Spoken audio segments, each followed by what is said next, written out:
কি গো, ঘরে তো একদানাও চাল নেই। কি যে করব কিছুই তো বুঝতে পারছি না। এবারে দুর্গাপুজোতেও ডাক পেলাম না। মা, তাহলে আজ কি রান্না করব? কি গো সনাতন কাকা, বসে আছে? দুর্গাপুজো করে ফিরলে বুঝি গোপাল? হ্যাঁ গো, জমিদার বাড়ির পুজো তো কয়েক বছর ধরে আমি করছি। দাও না, দাও না ভাই দুটো চাল, ঘরে এক দানাও চাল নেই। আরে কি যে বলো সনাতন কাকা, এখন কি কেউ আর বেশি চাল দেয় নাকি? আমি এখন আসি, বুঝলে? কেন তো তুমি ওদেরকে চাইতে যাও? তাহলে তাহলে কি করব গিন্নি? আমার তো মাঝে মাঝে ইচ্ছা হয় বাবার মতো আমিও গুমটির জঙ্গলে চলে যাই। হে, কি অলক্ষণে কথা গো, তোমার মুখে কি কিচ্ছু আটকায় না? তো কি করব লক্ষ্মী?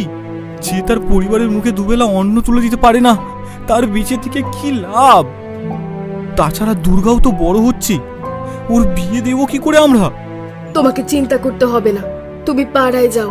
যদি কারো পুজো থাকে আমি কিছু একটা ব্যবস্থা করছি।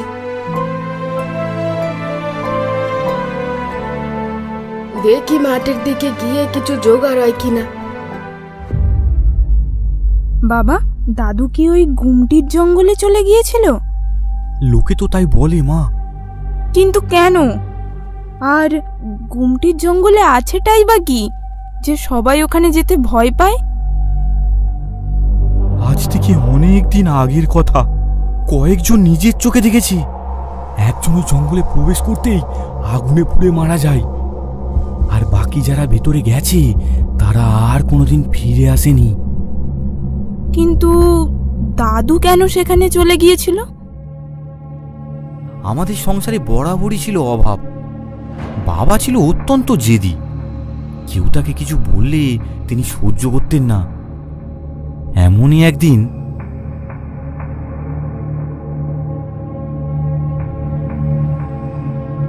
কি হলো কি? বিকেল হতে চললো, এখনো খেতে দেওয়ার সময় হলো না। খাবার যে নেই তা তো দেখতেই পাচ্ছেন। আমরা খাবার জোগাড় করার জন্য কত চেষ্টা করছি, আপনিও তো কিছু করতে পারেন নাকি? বাড়িতে বসে বসে খেলে কি করে হবে বলুন তো? হ্যাঁ, তাই?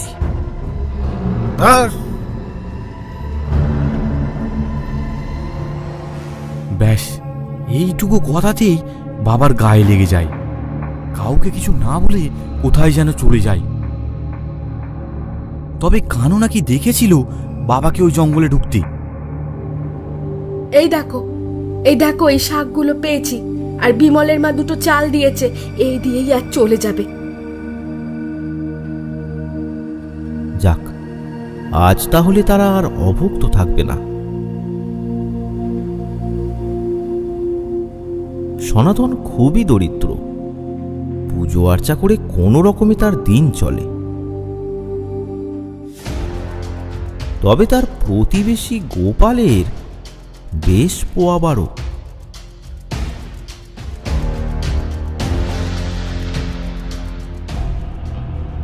জমিদারের ছেলে কালীপদর সাথে তার বেশ ভালো সম্পর্ক।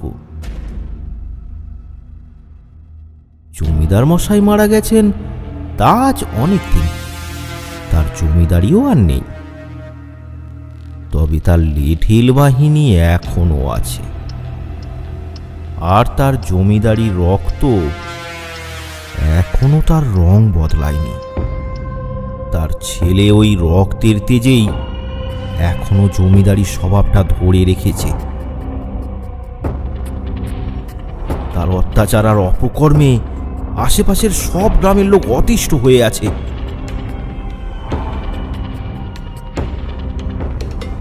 আর তার সব অপকর্ম দেখেও না দেখার ভান করে তার মা লীলাবতী।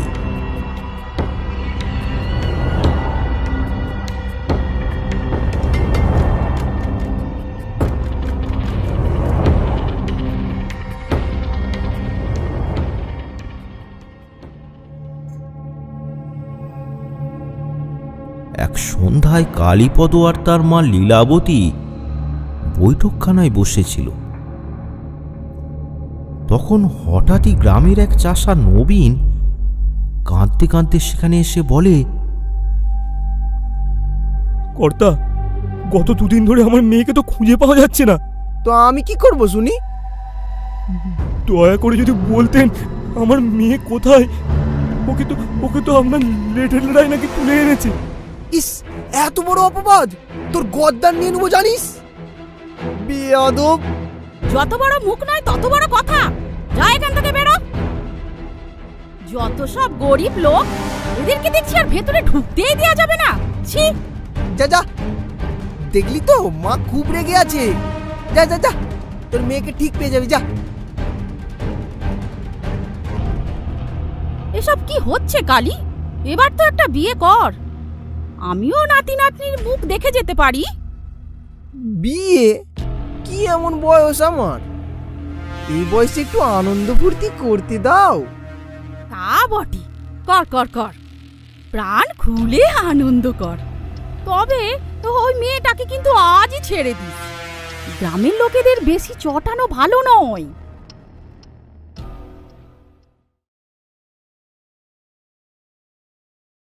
পরদিন সকালেও সনাতনের বাড়িতে একই হাল।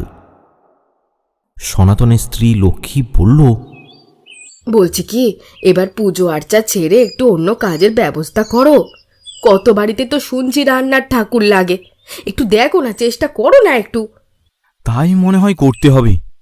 গোপালের তো এখন ভালোই পরিচিতি, দেখি তার কাছে একবার গিয়ে দেখি। মা দুর্গা, এক গ্লাস জল দে তো মা। পেটে অন্তত কিছু যাক।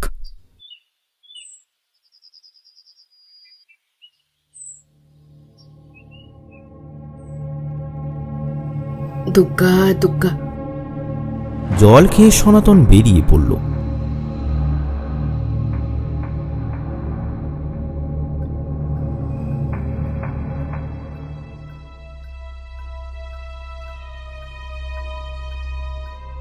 গোপাল বাড়িতেই ছিল, তাই তার সাথে দেখাও হয়ে গেল।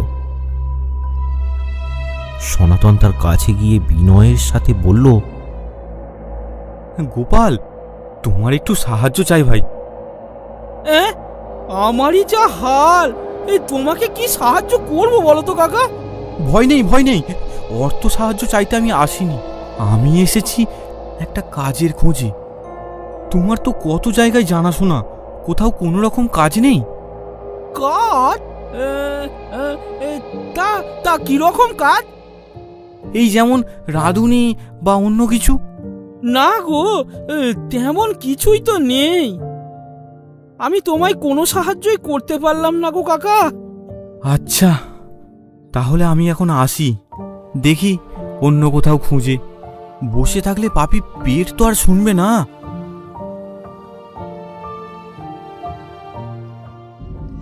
সনাতন চলে যাচ্ছে, এমন সময় গোপালের মাথায় নাড়া দিয়ে ওঠে একটা ভয়ঙ্কর পরিকল্পনা। সে তাড়াতাড়ি ডাক দেয়, কাকা, ও কাকা, কাকা দাঁড়াও দাঁড়াও, এদিকে এসো, এদিকে এসো। বলো ভাই। বলছি একটা উপায় আছে। কি উপায়? বলো না, বলো। বলছি এই জমিদার বাড়িতে কাজের একটা মেয়ে লাগবে, তা তোমার মেয়ের কথা একবার বলে দেখবো নাকি? হ্যাঁ, জমিদার বাড়ি? আরে ভেবে দেখো, ভালো মাইনে দেবে, তোমাদের খাওয়া দাওয়ার কোনো কষ্টই থাকবে না। আমাকে একটু ভাবতে সময় দাও, বুঝলে গোপাল? আচ্ছা ভাবো ভাবো, ভালো করে একটু ভাবো। শুধু মনে রেখো, এই সুযোগ কিন্তু বারবার আর আসবে না। সনাতন সেখান থেকে বাড়ি চলে যায়। বাড়ি গিয়ে সে তার মেয়ে দুর্গা আর স্ত্রী লক্ষ্মীকে সব ব্যাপারটা বলে। তা বলে মেয়েকে খাটিয়ে আমরা বসে বসে খাবো? সেটাই তো, কালীপদর যা স্বভাব চরিত্র, আমার তো মন মানছে না। কি আর হবে, না কেই থাকতে হবে আমাদের। না মা, আমি যাব ওই জমিদার বাড়িতে কাজ করতে। না মা, তা হয় না, তোকে দিয়ে আমি কাজ করাতে পারবো না। তুই দেখ না, আমি ঠিক একটা কাজ জোগাড় করে নেব। আমি এখন বড় হয়েছি বাবা, তুমি কোনো চিন্তা করো না। আমি ঠিক কাজ করতে পারবো।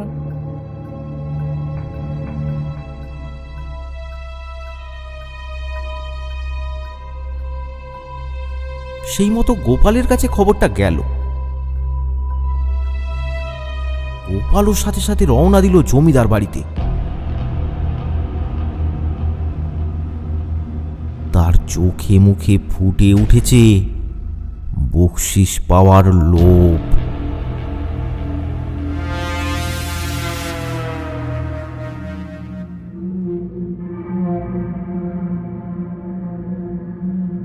গিন্নিমা, মেয়ে খুবই কাজের, দেখবেন আপনাদের সব কাজ করে দেবে। তা না হয় করবে, কিন্তু দেখতে কেমন? খারাপ দেখতে মেয়ে এই জমিদার বাড়িতে ঢোকে, সেটা আমার কালী কিন্তু পছন্দ করে না। সে কি আর আমি জানি না? আপনার কোনো চিন্তা নেই, মেয়ে একদম দুধে আলতা, ব্রাহ্মণ পরিবারের মেয়ে তো। তাহলেই ভালো। তাহলে কাল থেকে কাজে আসতে বল, মাসে পুরো 100 টাকা দেব। এরপর গোপাল চলে গেল কালীপদকে খুশির খবরটা দিতে।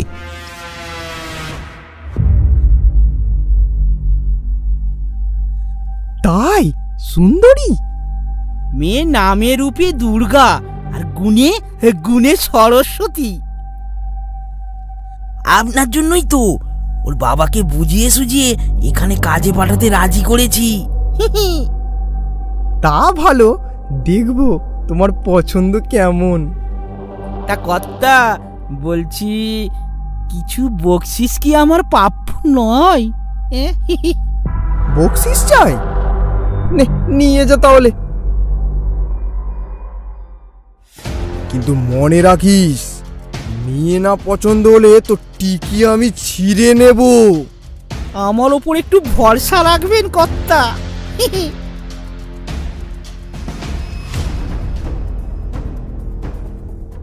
বকশিস পেয়ে খুশি হয়ে সেখান থেকে রওনা দেয় গোপাল।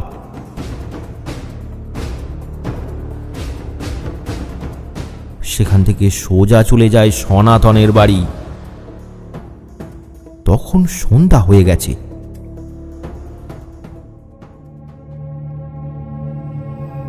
মাসে 100 টাকা দেবে বলেছে, বুঝলে? হ্যাঁ, বলো কি 100 টাকা? আরে জমিদার বাড়ির কাজের লোক যে সে হবে নাকি? হ্যাঁ, অনেক কষ্টে আমি গিন্নিমাকে রাজি করিয়েছি। তোমার কষ্ট যে আমি আর সহ্য করতে পারছিলাম না কাকা। তোমার এই উপকার আমি কোনোদিনও ভুলবো না। উপকারী বটে।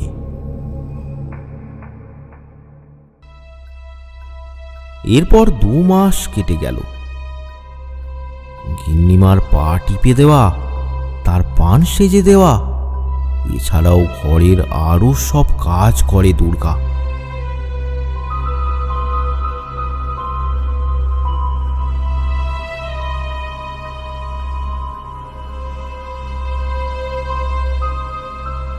রাতে সে বাড়ি ফিরে আসে।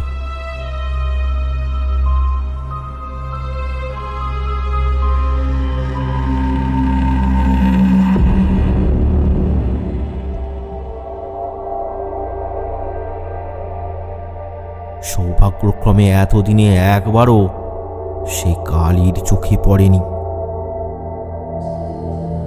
যদিও 2-1 পড়েছে, তবে কালী তখন নেশায় বেহুঁশ। কোনো দিকে তাকানোর মতো ক্ষমতা তখন তার নেই। এমনিতে বেশিরভাগ সময় কালী নেশা করে বাগান বাড়িতে পড়ে থাকে।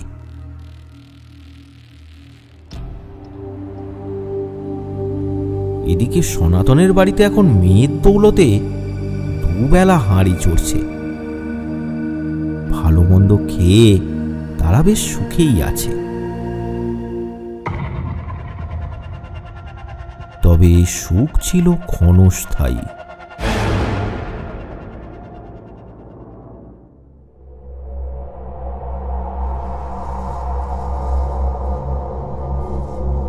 একদিন দুপুরে কালীর কিছু টাকার প্রয়োজন হয়ে পড়ে। তাই সে বাড়িতে তার মা লীলাবতীর কাছ থেকে সেটা নেওয়ার জন্য জমিদার বাড়িতে আসে। দুর্গা তখন উঠান ঝাঁট দিচ্ছিল। কালী বাড়িতে সেই দুর্গাকে দেখে একেবারে থ হয়ে যায়। ওরে বাবা, এ কি রে? এ তো পুরো অপ্সরা। ও হ্যাঁ, গোপাল বলেছিল বটে যে একটা কাজের মেয়ে আসছে। দুর্গাকে আড়ে চোখে দেখতে দেখতে কালী ভেতরে চলে যায়।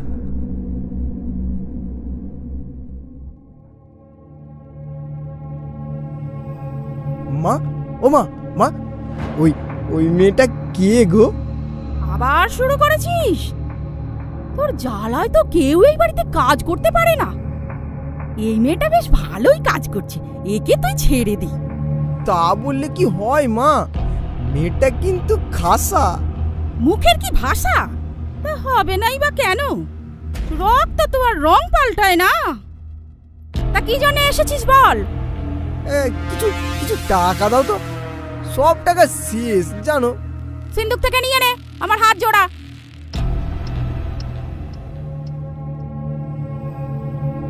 কালীর সিন্দুক থেকে টাকা নিয়ে আবার বাগান বাড়িতে যাওয়ার জন্য বেরিয়ে পড়ে। উঠানে তখনও দুর্গা ঝাঁট দিচ্ছে। একটা লোলুপ দৃষ্টিতে তার দিকে তাকিয়ে কালী সেখান থেকে চলে যায় তার বাগান বাড়িতে।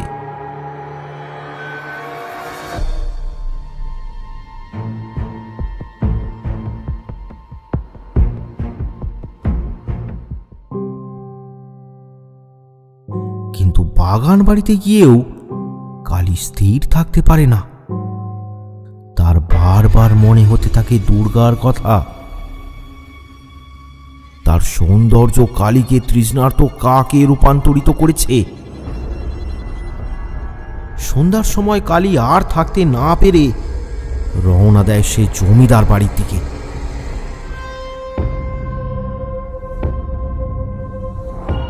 দুর্গা তখন জমিদার বাড়ি থেকে বেরিয়ে বাড়ি ফিরছিল।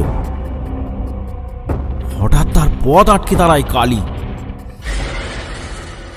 কোথায় যাচ্ছ সুন্দরী?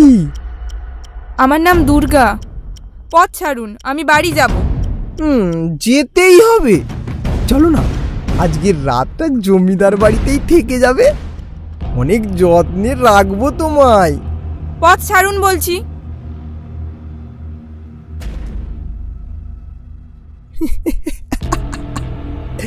পাখি তুমি যতই ওড়ো, তোমাকে দানা খেতে এই কালির খাঁচাতেই আসতে হবে।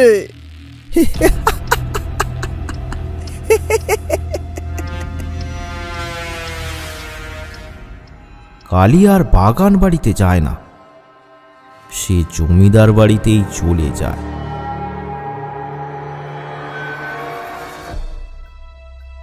এদিকে দুর্গা বাড়ি ফিরে উদাস মনে ভাবতে থাকে, এবার কি হবে?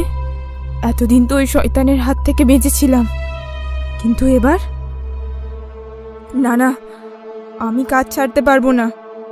আমি আমার বাবা মায়ের একমাত্র ভরসা। কোথায় রে তুক্কা মা? আয় খেতে আয়। হ্যাঁ মা, আসছি।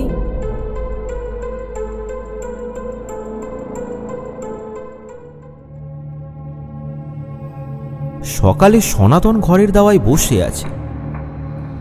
দুর্গা কাজে যাওয়ার জন্য বেরোচ্ছে, কিন্তু সনাতন লক্ষ্য করে দুর্গার মুখটা কেমন যেন চিন্তিত দেখাচ্ছে আর ভার ভার লাগছে। মা দুর্গা, তোর কি মন খারাপ? কি হয়েছে? কিছু কি হয়েছে? না মা, কিছু তো হয়নি। কি আর হবে, আমি চললাম। দুর্গা রওনা দেয়।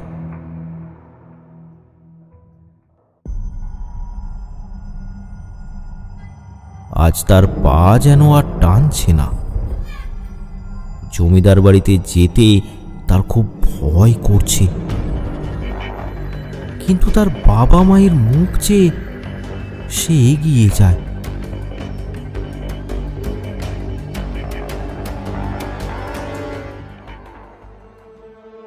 জমিদার বাড়িতে পৌঁছে সে তার কাজে মন দেয়। কালী কাল রাত থেকে ঘরেই আছে। সে এতক্ষণ ঘুমাচ্ছিল। তার ঘুম ভাঙতেই সে বাইরে বেরিয়ে এসে মাকে বলে, মা, সেই মেয়েটা এসেছে। কোন মেয়েটা? ও দুর্গা। হ্যাঁ হ্যাঁ, ওই কাজের মেয়েটা। হ্যাঁ, আমার ঘরটা দেখেছো? আমার ঘরটা দেখেছো কত নোংরা? ওকে একটু বলো না ঝাঁট দিয়ে দিতে। আচ্ছা পাঠাচ্ছি, যা। কালী ঘরে চলে যায়।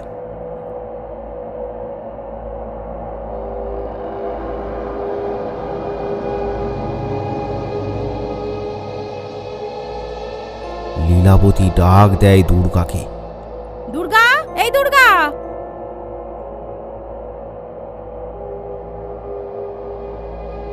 বলুন গিন্নিমা। কালীর ঘরটা ঝাড় দিয়ে দে তো। আচ্ছা। দুর্গা এর আগেও কালীর ঘর অনেকবার পরিষ্কার করেছে। কালী তখন থাকতো না। দুর্গা প্রতিদিনের মতো এগিয়ে যায় কালীর ঘরে ঝাঁট দেওয়ার জন্য।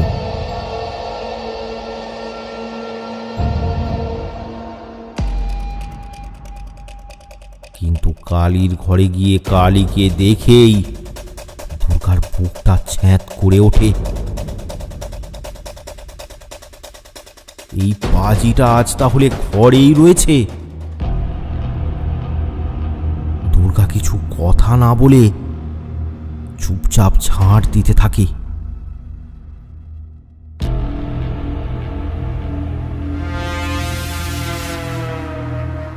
কালী হঠাৎ করে গিয়েই দুর্গার হাত ধরে ফেলে।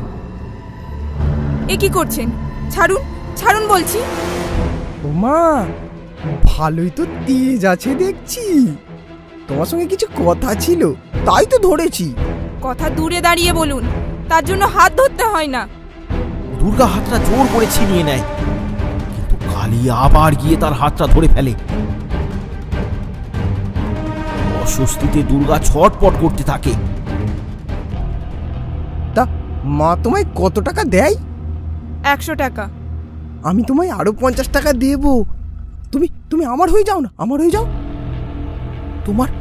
তোমার মতো এত ডাগুর ডুগুর মেয়ে আমি আগে কখনো দেখিনি। এই দেখো না, তোমার জন্য আমি বাগান বাড়ি ছেড়ে এখানেই বসে আছি। ছি, আমাকে ছেড়ে দিন। আপনার সাহস হয় কি করে আমাকে এইসব বলার? তাই নাকি? আজ পর্যন্ত আমি কারোর কাছে এইভাবে ভিক্ষা চাইনি। যাকে আমি চাই তাকে আমি তুলে নিয়ে আসি। তোর বাবার ভাগ্য ভালো, তোকে এত আমি সম্মান দিচ্ছি। আপনি মেয়েদেরকে কি মনে করেন? আপনার খেলনা? যখন যা খুশি তাই করবেন। আমি এক্ষুনি গিন্নিমাকে গিয়ে বলছি। সে তুই যা, তবে ভেবে দেখ 50 টাকা কিন্তু কম নয়। আরামে থাকবি রে, আরামে। কালীর হাত ছাড়িয়ে দুর্গা বাইরে এসে লীলাবতীর কাছে চলে যায়। গিন্নিমা, গিন্নিমা দেখুন, কালীবাবু আমার সঙ্গে অভদ্র আচরণ করছে। তাই? তা কি করেছে শুনি? গালি দিয়েছে? না, আমার হাত ধরে আমাকে কুপ্রস্তাব দিচ্ছে। ও, তো কি হয়েছে? কি হয়েছে মানে? আপনার ছেলেকে আপনি কিছু বলবেন না? এই দেখ, জমিদারের ছেলে একটু আধটু দুষ্টুমি তো করবেই। সব গায়ে মাগলে চলে? তাছাড়া তোকে আমি 100 টাকা কি মুখ দেখতে দিচ্ছি? বাইরে বেরিয়ে দেখ, লোক সারা মাস খেটে 50 টাকা রোজগার করতে পারছে না। তার মানে টাকার জন্য কি আমি আমার ইজ্জত বিক্রি করে দেবো? তা তোর ইজ্জত তুই জানিস। তবে কাজ না থাকলে কেউ তোর ইজ্জত দেখে তোকে খেতে দেবে না, এটা মনে রাখিস।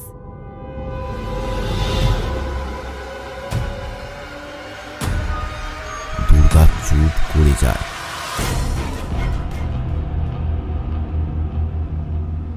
ঘরের বাইরে বাইরে বেরোতে গিয়ে সে দেখে দরজার সামনে কালী দাঁড়িয়ে মুচকি মুচকি হাসছে।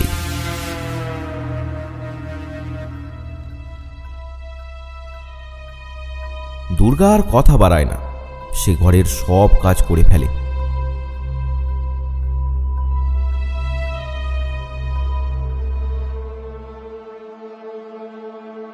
তারপর বাড়ি আসতে আসতে সে ভাবে, না, এই কাজ আমি আর করব না। ওই শয়তান কালীর মুখ দর্শন করাও পাপ। বাড়ি গিয়েই আমি বাবাকে সব বলে দেবো।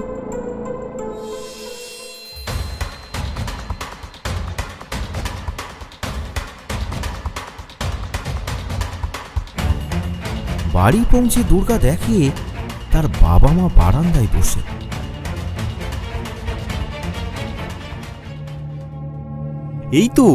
এই তো দুর্গা এসে গেছি।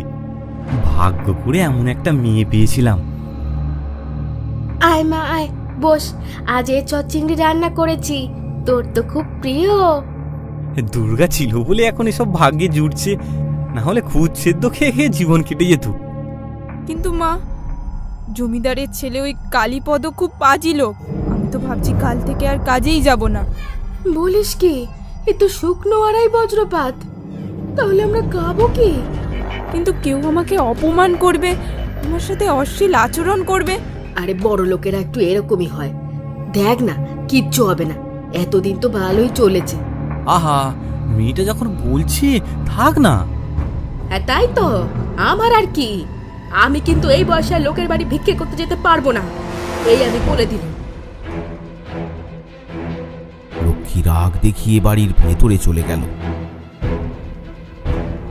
সনাতন চুপ। সত্যিই তো, আমি ছাড়া মা বাবার আর কে আছে? তা না হয় একটু সহ্য করেই নেব, যা আছে আমার কপালে।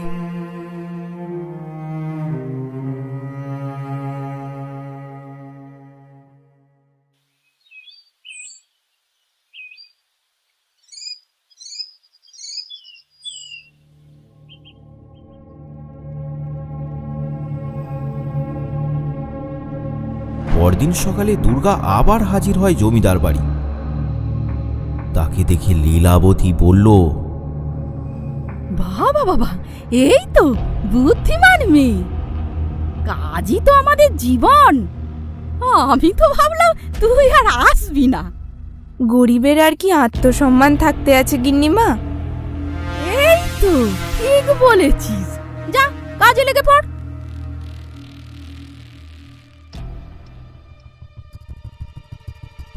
দুর্গা কাজ করতে থাকে আর কালী তার চরিত্র উন্মুক্ত করতে থাকে। এই এই এদিকাই এদিকাই। বলুন বাবু। 50 টাকার কথাটা মনে আছে তো? না না, আমার টাকা চাই না। তা বললে কি আর হয়? তোকে যখন আমার মনে লেগেছে, আমি তোকে 50 টাকা দিয়েই ছাড়বো। এই বলে কালী দুর্গার হাত ধরতে যায়, আর দুর্গাও তার আক্রমণ প্রতিহত করে সেখান থেকে দৌড়ে পালিয়ে যায়। পালাচ্ছে পালাচ্ছে, কোথায় পালাবি? পালা পালা, কোথায় পালাবি? পালা।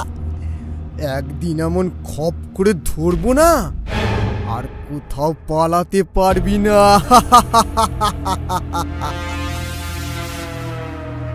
সেদিন আর পালাতে পারবি না।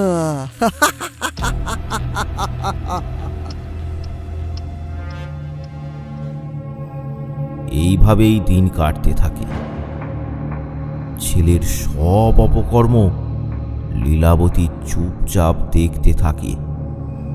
দিন দিন কালীর বাড়ন্ত আরও বাড়তে থাকে, কিন্তু শুধু পরিবারের মুখের দিকে তাকিয়ে দুর্গা মুখ বুজে সব সহ্য করতে থাকে।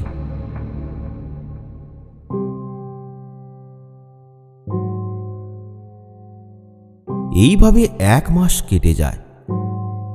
একদিন লীলাবতী কি একটা কাজে বাইরে যায়। বাড়ি একদম ফাঁকা। বাড়িতে শুধু দুর্গা আর কালী। সুযোগ বুঝে কালী দুর্গাকে ডাক দেয়। দুর্গা, দুর্গা, এদিকে আয় তো। হ্যাঁ বাবু বলুন। আমার পাটা একটু টিপে দে তো।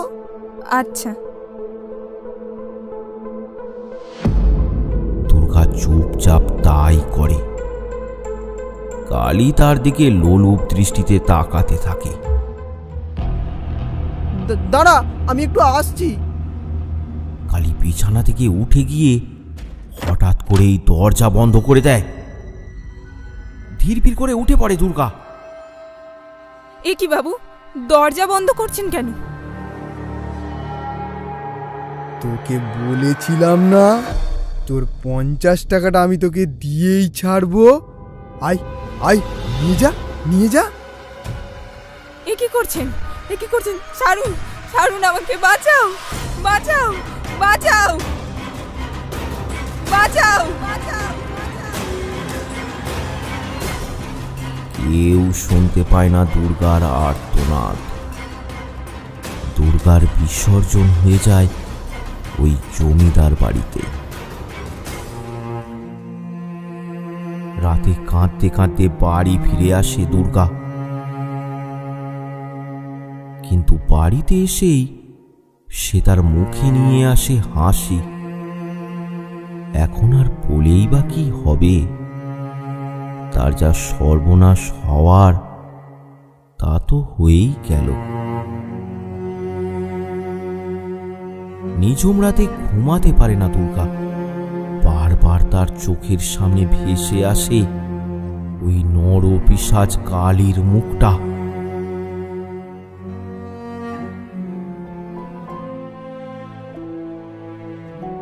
কাজ সে আর ছাড়ে না। তার সংসার চালাতে সে আজ নিজেকেও বিলিয়ে দিয়েছে। তার মা বাবার মুখের হাসির কাছে তার জীবন আজ মূল্যহীন। এইভাবেই কেটে যায় আরো 1 মাস। একদিন সকালে হঠাৎ দুর্গার ঘুম ভাঙছে না দেখে লক্ষ্মী তাকে ডাকতে যায়। দুর্গা, এই দুর্গা, কিরে কাজে যাবি না? কিরে, এই দুর্গা। চোখ খোলে দুর্গা। মাথাটা কেমন যেন ভার হয়ে আছে মা, উঠতে পারছি না। বলিস কি? কি গো শুনছো? তুমি এক্ষুনি একবার কবরেজ মশাইকে ডেকে আনো। হ্যাঁ হ্যাঁ, আমি এক্ষুনি যাচ্ছি। সনাতন, এসো, আমার সাথে একটু বাইরে এসো। লক্ষ্মীও তার সাথে সাথে বাইরে আসে। তোমার মেয়ে অন্তঃসত্ত্বা। এ কি বলছেন? ঠিকই বলছি, ওর খেয়াল রেখো, আমি আসছি।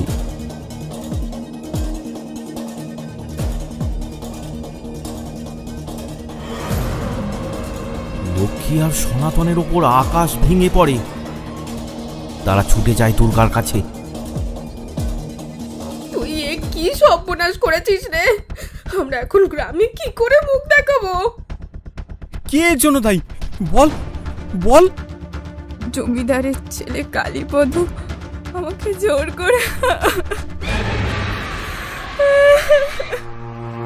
হায় হায় হায় হায়, কেন যে আমি তোকে ওই বাড়িতে কাজে পাঠালাম? ওই ওই ওই শয়তান কি এখন মানবে? দুর্গার বাড়িতে নেমে আসে শোকের ছায়া।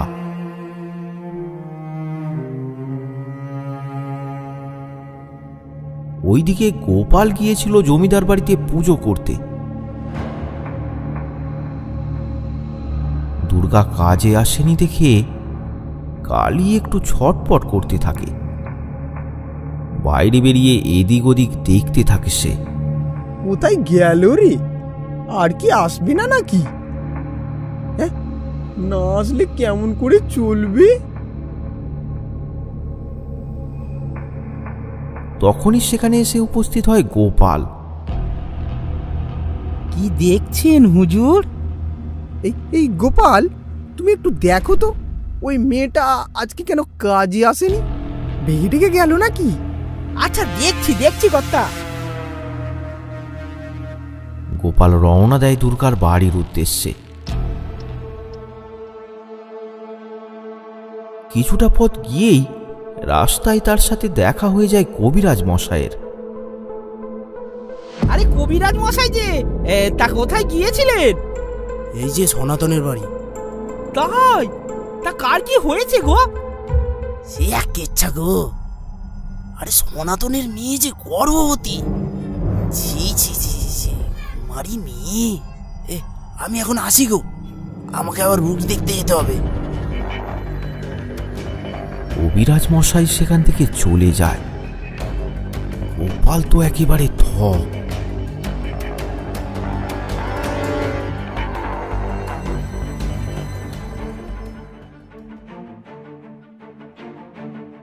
সে ফিরে যায় জমিদার বাড়িতে। কথা কথা কথা, ও মেয়ে তো অন্তঃসত্ত্বা। হ্যাঁ, তাই নাকি? কুমারী মেয়ে, ছি ছি ছি ছি ছি ছি। তার মানে আপনি কিছু করেননি? মেরে তোর মুখ ভেঙে দেবো। এইসব কথা মুখেও আনবি না, আমার একটা মান সম্মান আছে। যা যা এখান থেকে যা। গোপাল ব্যাপারটা ঠিকই আন্দাজ করতে পারে, কিন্তু কালীর ভয়ে সেও দোষ দেয় দুর্গাকে। আর গোটা পাড়ায় সে বলে বেড়ায় দুর্গা চরিত্রহীন। কোথাও না কোথাও সে মুখ পুড়িয়েছে।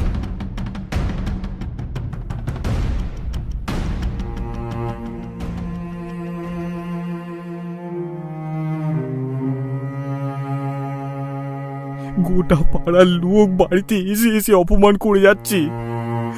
হাই ভগবান, এই দিনটা দেখার আগে আমি মরে গেলাম না কেন? এ তুই কি করলি মুখ পুড়ে? এখন যে কি করব কিচ্ছু বুঝতে পারছি না। না, আর কোনো উপায় নেই। আমি জমিদার বাড়িতে যাচ্ছি। ওরা কি মানবে? তা যাই হোক, আমি যাব। একবার শেষ চেষ্টা করতে ক্ষতি কি? সনাতন রওনা দেয় জমিদার বাড়িতে। লীলাবতী আর কালীপদ তখন কাঁচারিতে বসে। সনাতন কাঁদতে কাঁদতে গিয়ে কালীপদকে বলে, কর্তা, আমার মেয়েটাকে বাঁচান। মা, এ বলে কি? আমি বাঁচাবো? কি হয়েছে সনাতন? আমার মেয়ে যে অন্তঃসত্ত্বা গিন্নিমা। তা কালী কি করবে? দুর্গা বলেছে এর জন্য কালীবাবুই দায়ী। যেমন নচ্ছার মেয়ে ছেলে তেমন তার বাবা। আরে আমার কি মেয়ে ছেলের অভাব হয়েছে? দেখ কার দায় কার ওপর চাপাচ্ছে। সনাতন, মুখ সামলে কথা বল। তোর সাহস কি করে হলো এমন কথা বলার? যা এখান থেকে। না গিন্নিমা, এর একটা বিহিত না করে আমি এখান থেকে কোথাও যাব না। হ্যাঁ, আমার মতো একটা ভদ্রলোকের নামে বদনাম? এই তোরা একে ঘাড় ধাক্কা দিয়ে বের করে দে তো। এত বড় পাপ আপনাদের ধর্মে সইবে না। এই ব্রাহ্মণের অভিশাপে আপনারা ধ্বংস হয়ে যাবেন। ধ্বংস? এ কি বলে? এ নিশ্চয়ই পাগল। লিটিলরা এসে সনাতনকে সেখান থেকে টেনে হিঁচড়ে বের করে দিতে থাকে।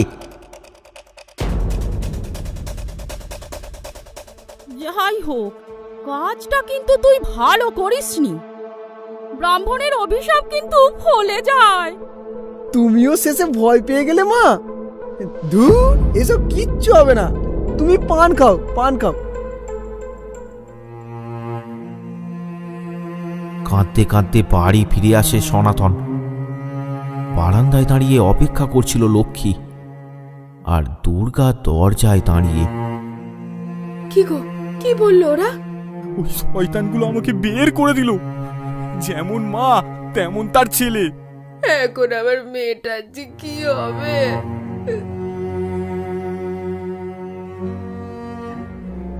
রাত তখন অনেক। দুর্গার চোখে ঘুম নেই। বেঁচে থেকে আর আমার কি হবে? আমি কি আর কাউকে মুখ দেখাতে পারবো? না, এই অপমান সহ্য করে আমি আর বেঁচে থাকতে পারবো না। তাছাড়া যে আসছে তার ভবিষ্যতের কি হবে? গভীর রাতে দুর্গা বেরিয়ে পড়ে।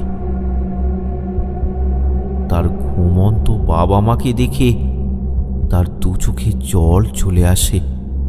কাঁদতে কাঁদতে বেরিয়ে পড়ে দুর্গা।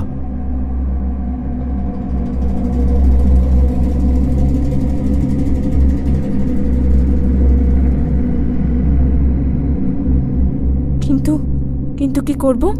হ্যাঁ, আমিও দাদুর মতো ওই গুমটির জঙ্গলে চলে যাব।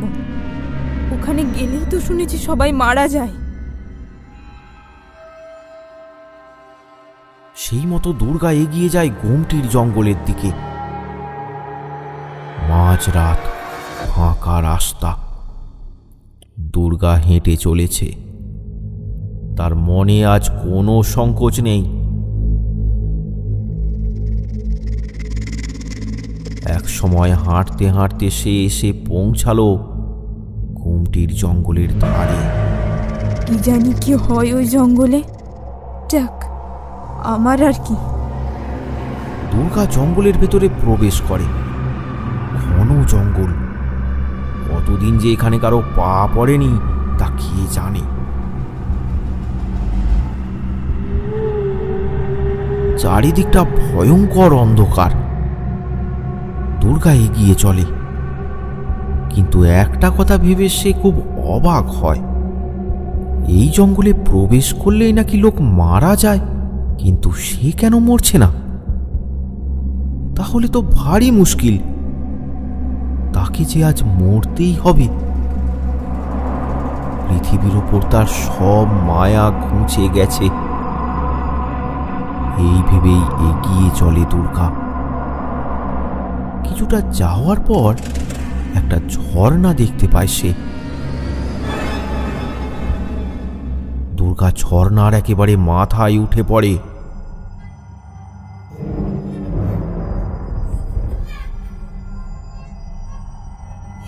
হ্যাঁ, এই ঝর্ণার ওপর থেকেই ঝাঁপ দিয়ে আমাকে আত্মহত্যা করতে হবে।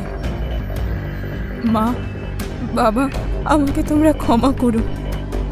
তারপর চোখ বন্ধ করে সেখান থেকে ঝাঁপ দেয়।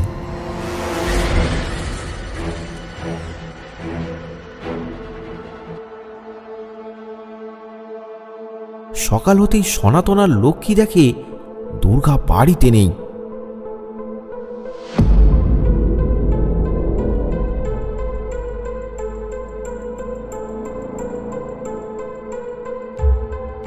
বাইরে বেরিয়ে তারা এদিক ওদিক খুঁজতে থাকে।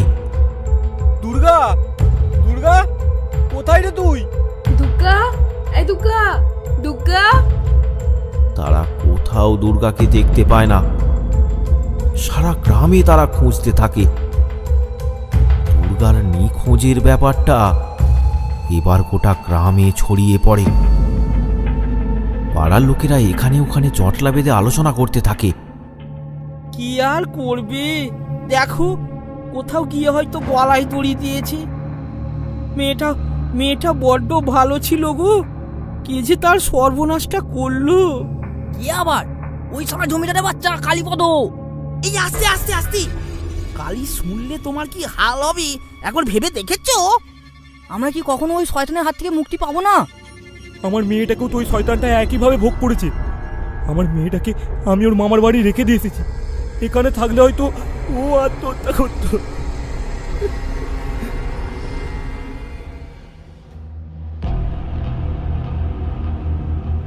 সন্ধ্যার সময় গোপাল পৌঁছায় কালীর কাছে। সেখানে কালী তখন মদ্যপানে ব্যস্ত। গোপাল গিয়ে তার গ্লাসে মদ ঢেলে দিতে থাকে। কর্তা, গোটা গ্রাম কিন্তু খেপে উঠেছে। ওসব ছাড় তো। আমার নাম কালী। আগুনের থেকেও ভয়ঙ্কর আমি। আমার সাথে কে মোকাবিলা করবে? হ্যাঁ, সব গড়াকে পুড়িয়ে ছাই করে দেব। তা ওই দুর্গা মনে হয় মারাই গেছে। তা বেশ ভালোই হলো। আপনার বিরুদ্ধে আর কোনো প্রমাণ নেই। ছাড় তো, তোকে না আমি বলেছি আমি ভদ্রলোক, ওসব আমি করি না। তুই বরং ওই রকম আর একটা মেয়ে দেখ, এবারে তোকে 100 টাকা বকশিস দেবো। 100 টাকা? আচ্ছা আচ্ছা আচ্ছা কথা।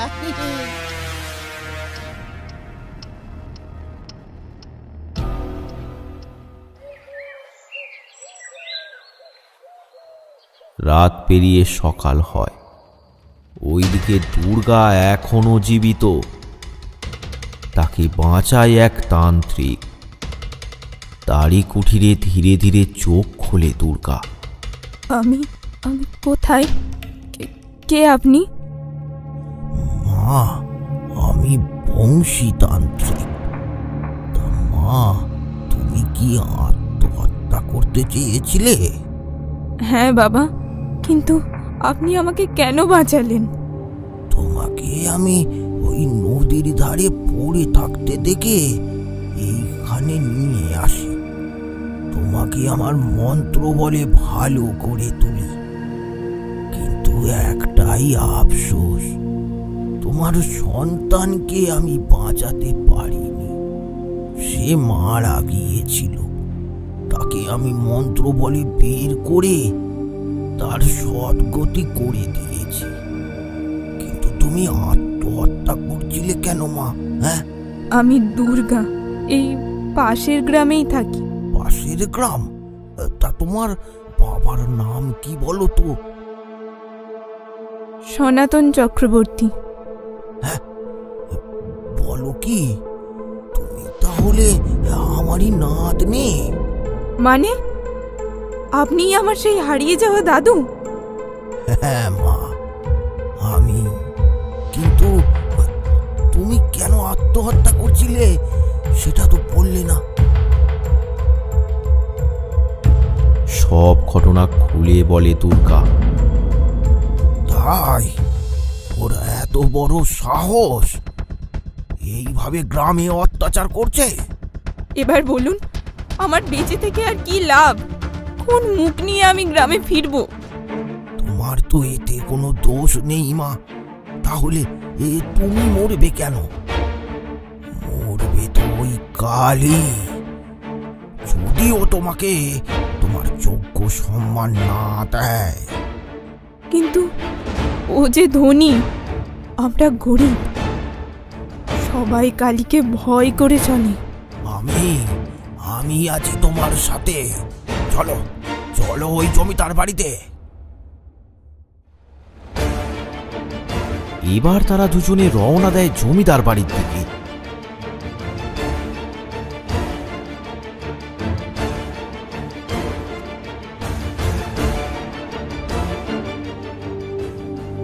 পথে যেতে যেতে দুর্গা তার দাদুকে জিজ্ঞাসা করে,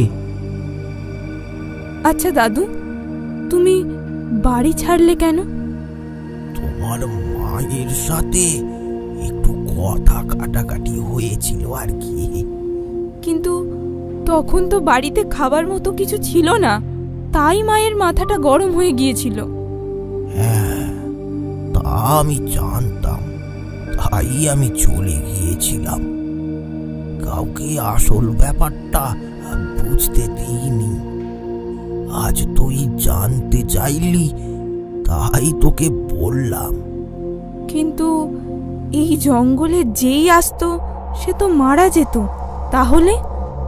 হ্যাঁ, এক অসাধু তান্ত্রিক জঙ্গলটাকে দখল করে রেখেছিল।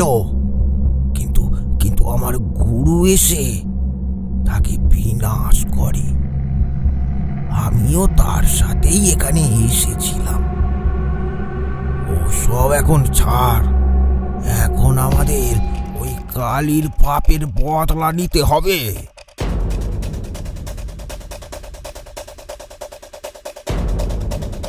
কিছুক্ষণ পরেই তারা এসে পৌঁছায় জমিদার বাড়িতে। কালীপদ আর লীলাবতী তখন একসাথেই ছিল।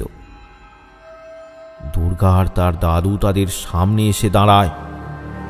তাদেরকে দেখে কালী আর তার মা চমকে ওঠে।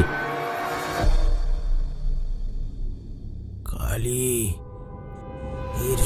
তুই যা করেছিস তার জন্য ক্ষমা চা আর একে তোর স্ত্রী হিসাবে স্বীকৃতি দে। এটা কে রে? মা, দেখছো কি সব বলছে গো? তাই তো রে, এই মেয়ে আবার কোথা থেকে ত্রান্তিক ডেকে এনেছে? মেনে নে শয়তান, না হলে আজই তোর শেষ দিন। কোথাকার কে আমার ছেলেকে মারবে? এই তোরা সব কোথায়? ঘাড় ধাক্কা দিয়ে বের করে দে। মরে গেলি নাকি? এই ঠেলেরা এসে পৌঁছায়। কোথাকার কে আমার ছেলেকে মারবে? এদেরকে ঘাড় ধাক্কা দিয়ে বের করে দে।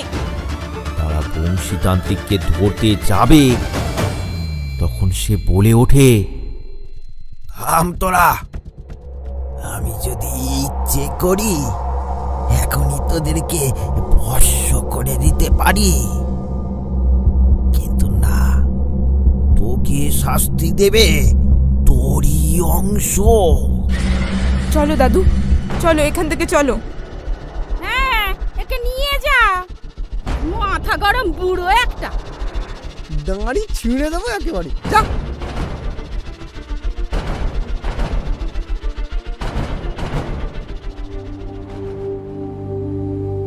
দাদুকে নিয়ে দুর্গা বাড়ি পৌঁছায়।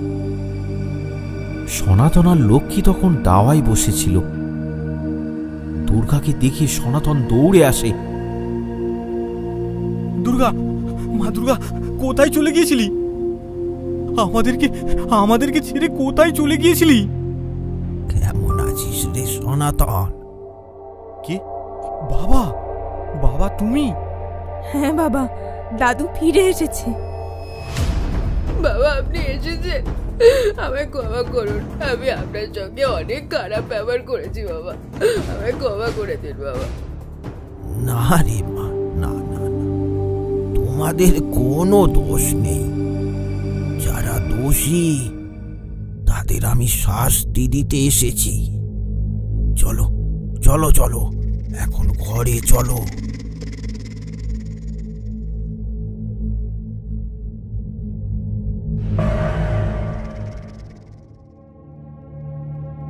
ঘরের ভেতরে গিয়ে বিছানায় বসে বংশীতান্ত্রিক। দুর্গা, লক্ষ্মী আর সনাতন মেঝেতেই বসে পড়ে। কি করে ওই পাপীর শাস্তি হবে? জানো মা, দাদুর এখন অনেক ক্ষমতা। দাদুই তো আমাকে মন্ত্র বলে রক্ষা করেছে। তাই নাকি? আসবার সময় আমরা গিয়েছিলাম ওই জমিদার বাড়ি। ও কোনো মতেই কারো কথা মানবে না বাবা। হ্যাঁ, তাই আজ রাতেই ওদের ভবলীলা সাঙ্গ হবে। কিন্তু বাবা কি করে? আমরা যে দুর্বল। ওদের কিছুই করতে হবে না। যাকে পৃথিবীতে এনেছিল সেই মৃত সন্তানটাই তার মৃত্যুর বদলা নেবে। তোরা শুধু অপেক্ষা কর। গ্রামের সকলেই খবরটা পেয়ে যায়। তাদের মনে জেগে ওঠে একটা ক্ষীণ আশা। যদি তারা এই অত্যাচারী রাক্ষসের হাত থেকে মুক্তি পায়। শুনেছ নবীন, সনাতন দার বাবা নাকি ফিরে এসেছে। তাই? এই গুমটির জঙ্গল থেকে তো কেউ ফিরে আসে না। সেটাই তো, তার নাকি অনেক ক্ষমতা। সে ওই কালীকে শাস্তি দেবে বলে এসেছে। তাহলে চলো সবাই ওনাকে একটু দেখে আসি। তাই? তাহলে ব্যাপারটা তো কালীবাবুকে জানাতে হবে, কিন্তু তার আগে আমি ওনাকে একবার দেখে আসি। গ্রামের সবাই চলল তান্ত্রিককে দেখতে। গোপালও চলল তাদের পিছু পিছু। বাবা, আপনি আমাদের ভরসা। ওই শয়তানটা আমার মেয়ের সাথেও খারাপ ব্যবহার করেছে। চিন্তা নেই, তোরা কাল সকালে জমিদার বাড়িতে গিয়ে দেখবি ওদের কি হাল হলো।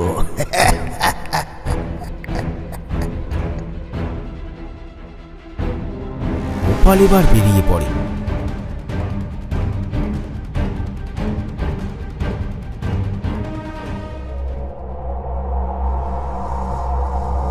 নির্জন রাস্তা। আজ হঠাৎ করেই তার গাটা যেন কেমন ছমছম করছে।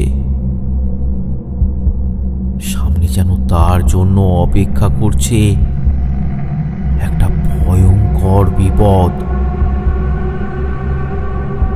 চলতে চলতে হঠাৎ সে দেখতে পায় রাস্তার ধারে একটা কালো কুচকুচে বিড়াল তার দিকে তীক্ষ্ণ দৃষ্টিতে তাকিয়ে আছে। তাকে দেখে ভয় পেয়ে যায় গোপাল। ওরে বাবা, কি কালো বিড়ালটা! এই এই হ্যাট হ্যাট হ্যাট হ্যাট। বিড়ালটা ম্যাও ম্যাও করে সেখান থেকে সরে যায়। গোপাল চলতে থাকে। দূর থেকে শোনা যাচ্ছে হায়নার হাসি। মাঝে মাঝে ভেসে আসছে শেয়ালের ডাক। তাও গোপাল সাহস করে এগিয়ে চলেছে।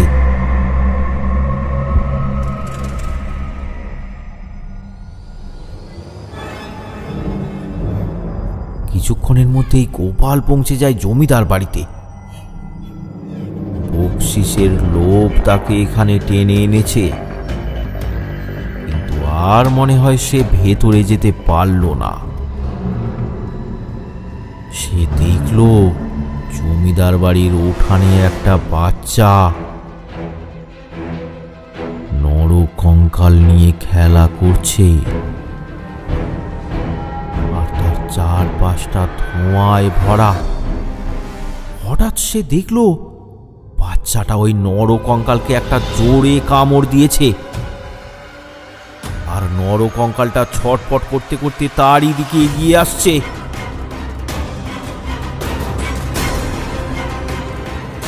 ভয়ে গোপালের আত্মারাম খাঁচা হয়ে গেল। সে কোনো রকমে সেখান থেকে দৌড় লাগালো বাড়ির উদ্দেশ্যে।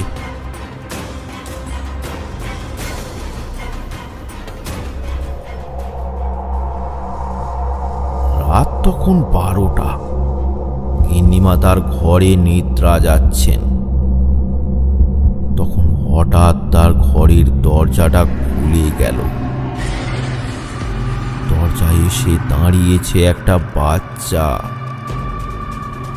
সে ধীরে ধীরে এগিয়ে গেল লীলাবতীর কাছে। তারপর তার শরীরে প্রবেশ করল সে। সঙ্গে সঙ্গে লীলাবতী উঠে দাঁড়ায়। তারপর মন্ত্রমুগ্ধের মতো এগিয়ে চলে তার ছেলে কালীর ঘরের দিকে। দরজা খোল, দরজা খোল, দরজা খোল বলছি। কেন, কি হলো মা? দরজা খোল।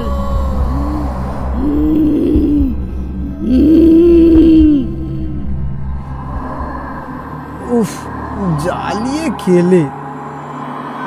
বিছানা থেকে উঠে পড়ে কালী। তারপর দরজা খুলে দেয়। এবার লীলাবতী দেবীর হাতগুলো উঠে যায় কালীর গলায়। সে জোরে চেপে ধরে কালীর গলা। মা, কি করছো, কি করছো? ছাড়ো ছাড়ো ছাড়ো। লীলাবতী দেবী গর্জন করতে থাকে। তারপর তাদের মধ্যে শুরু হয় ধস্তাধস্তি। একসময় কালী জোর করে তার মাকে ছিটকে ফেলে বাইরে বারান্দায় বেরিয়ে আসে। লীলাবতীও তার পিছু পিছু আসে, আর আবার গলা টিপে ধরে তার ছেলে কালীর। তারপর চলতে থাকে এক মহাযুদ্ধ। কিছুক্ষণ পর ঠেলাঠেলিতে লীলাবতী দেবী বারান্দা থেকে নিচে পড়ে যায়, আর সাথে সাথেই মারা যায় সে। কি মা, তোমার কি হলো? কি হলো তোমার? এমন সময় সে দেখতে পায় বারান্দায় একটা বাচ্চা ছেলে। বাচ্চাটাকে দেখে কালী ভয় পেয়ে গেল এ কি অদ্ভুত রকমের দেখতে সে। তার চোখ দুটো লাল, মাথায় চুল নেই, কান দুটো অসম্ভব রকমের বড়। তার চোখের মনি দুটো যেন মানুষের নয়, যেন কোনো জীব জন্তুর। আস্তে আস্তে বাচ্চাটা এগিয়ে আসে কালীর দিকে। কে তুমি? কে তুমি? তখনই কালী হাওয়ায় ভাসতে শুরু করে, তারপর ধীরে ধীরে জমিদার বাড়ির উঠানে চলে আসে। সেখানেই সে শূন্যে ভাসতে থাকে আর চিৎকার করতে থাকে। কে তুমি? কে তুমি? আমায় মেরো না, আমায় মেরো না। আমি তোমায় অনেক টাকা দেব, অনেক টাকা দেব। আমায় মেরো না, আমায় মেরো না। তার চিৎকার শুনে লেঠেলরাও সেখানে এসে উপস্থিত হয়, কিন্তু এই অদ্ভুত ভুতুড়ে দৃশ্য দেখে তারা সেখান থেকে দৌড় দেয়। এদিকে কালী শূন্যে উঠতেই থাকে, আরো শূন্যে, আরো শূন্যে। পড়ে যাবো তো, পড়ে যাবো তো, বাঁচাও, বাঁচাও। তারপর হঠাৎ সেখান থেকে সে মাটিতে পড়তে থাকে, বাঁচাও। চিৎকার করে ওঠে সে। তারপর বাচ্চাটা সেখান থেকে অদৃশ্য হয়।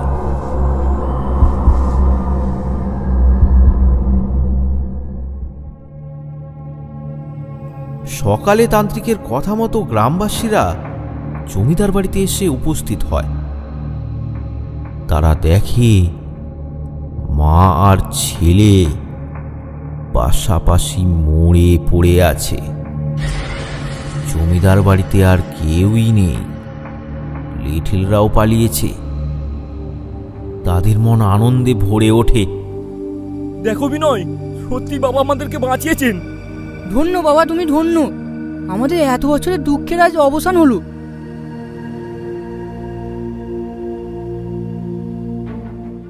এদের তো পাপের শাস্তি হলো, কিন্তু কিন্তু আমার কি হবে? না, আমি গিয়ে ওই বাবার কাছে ক্ষমা চেয়ে নিই, যদি উনি আমাকে ক্ষমা করে দেন।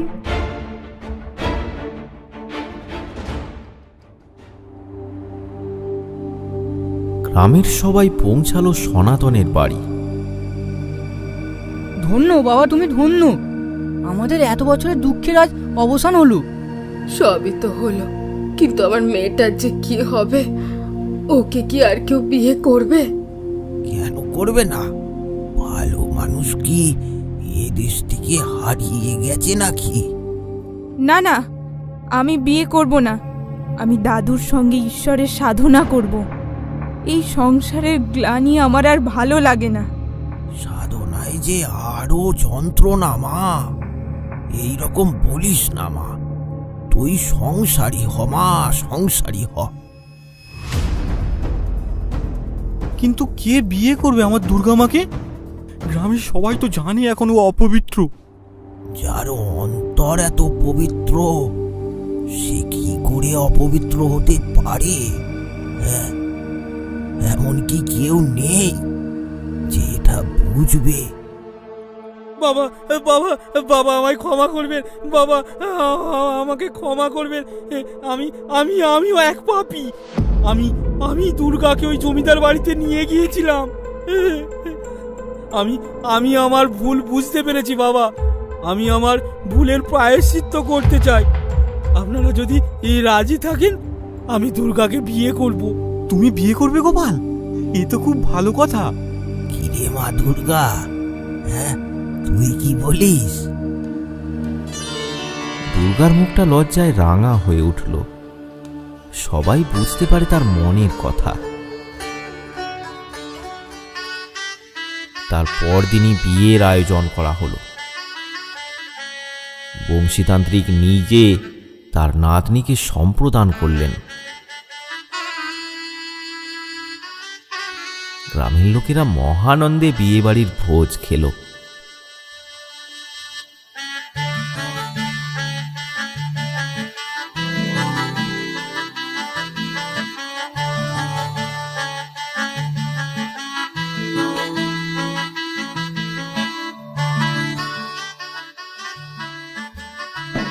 আরো ভয়ানক গল্প পেতে আমাদের চ্যানেলটি সাবস্ক্রাইব করুন আর কমেন্ট করে জানাতে ভুলবেন না গল্পটি কেমন লাগলো। কমেন্ট করে পাশে থাকুন বাংলা কার্টুন হাব।